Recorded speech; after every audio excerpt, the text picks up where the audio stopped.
Last time we reached the abyss. Now meet the bug that laughs at decapitation. It can survive a week without its head. It breathes through its sides, not its mouth. It can regenerate its head after losing it. Which one's true? The cockroach breathes through holes in its sides and can survive without a head but never regrows it.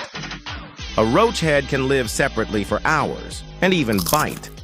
But from tiny to towering, which insect builds mounds taller than houses? From survivors to architects. Sub if you're ready for nature's skyscrapers.